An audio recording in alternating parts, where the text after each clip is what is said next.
we are using Levodopa for the past 60 years.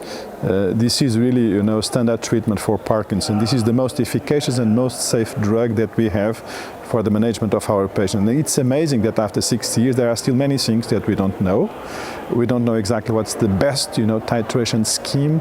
We don't know the best way even in terms of number of intakes. So there are still many things that we don't know. So in some way what I have shared during this Congress, it's recent data from a trial where we have compared different doses and different regimes of using Levodopa when it's used associated with another drug, in this case a COMT inhibitor, Opicapone. So in that very exploratory trial, the objective was to understand what's the benefit of using Opicapone adjuvant to do different schemas of Levodopa, and independent of the main results of the trial, we have also learned a little bit on what's the best way to use Levodopa. So when I'm saying that we are still in a need of some additional information to use a drug that we are using in our patients for the past 60 years, I'm telling the truth.